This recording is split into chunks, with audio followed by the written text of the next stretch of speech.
So you're thinking about using Poshmark, but you're not really sure if it's the right app for you.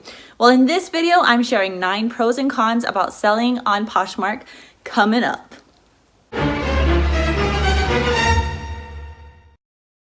Hey guys, what's going on? It's Ashlyn, and on this channel, I'm helping you build your revenue and reputation on Poshmark. So if you're new here, consider subscribing. Now today we're going over 9 pros and cons about selling on Poshmark so that you can make a decision whether or not this is the right platform for you. All right, let's start with the pros. The number one thing that I absolutely love about Poshmark is that there are no listing fees, so you can list as many things as you want and you won't be charged a penny. Number 2. Poshmark has a return policy that supports sellers, and they call this policy Posh Protect, which basically means all sales are final on Poshmark except if an item was inaccurately described or perhaps you sent the wrong item. So basically this means that a buyer cannot return an item just because it didn't fit them as they expected. There are multiple opportunities for buyers to ask questions before purchasing an item, and the seller does have the opportunity to respond as well. Number 3, everything about Poshmark is extremely easy to use and understand. So I really like that they're user-friendly. Whether you're using it on the app or on your computer, everything from creating an account to uploading an item to sell, to buying an item, to even shipping out your item, everything has been laid out so easy, and that makes it so wonderful. And probably that's why it's so popular, because of the ease of use and how user-friendly it is. Number 4. Shipping is extremely easy. As soon as an item sells, Poshmark automatically emails you the shipping label so that all you have to do is print it out and stick it on the package. Poshmark uses priority mail labels, so you can pretty much send it out in almost anything, and that includes flat rate packages as well. You can actually get free shipping supplies by going to USPS.com, and you can order free boxes and mailing envelopes if you want, or you can just run down to your local post office and pick them up right there. There's no need to let anybody know that you're taking them. They're literally out there for you to just take. And you can also check out my shipping hack video where I share how I still send out items for free when I run out of the free shipping boxes and envelopes from the post office. Number 5.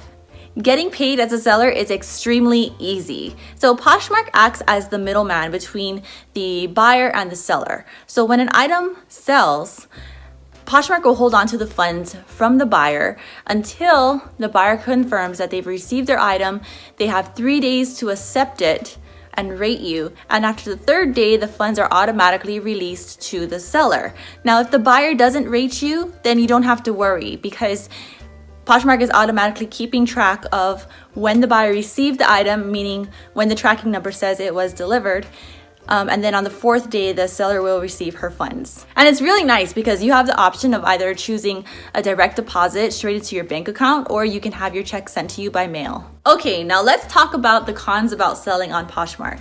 Number 1 is that they take a 20% fee from the amount you sold your item for, which actually isn't too bad, because considering that there are no listing fees, you can list as many items as you want. Poshmark just takes a tiny cut of that for providing that service to you. It's the cost of doing business. Number 2, shipping is a flat fee of $6.95, which the buyer pays for, only if the package is under 5 pounds.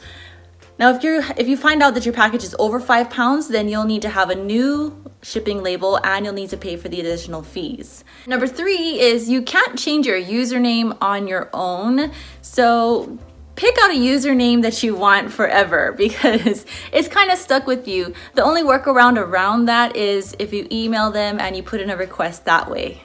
And last but not least, you are unable to rate your buyer, which I hope Poshmark changes sometime in the near future, because I've received some unfair ratings which I feel I did not deserve, and I never got an explanation about why the buyer felt that way. It would be helpful if the buyers would leave a comment about why they felt that way or why they're leaving their rating, because if not, they just look like trolls. They're just being mean. But it would be nice if we're able to rate our buyers as well. So there you have it, 9 pros and cons about selling on Poshmark. Question of the day for you. Do you like selling on Poshmark? If not, what other apps are you using to sell your clothing? Leave a comment in the description area, and if you have a Poshmark closet, be sure to leave your name as well, and I'd love to give you a shout out in my next video.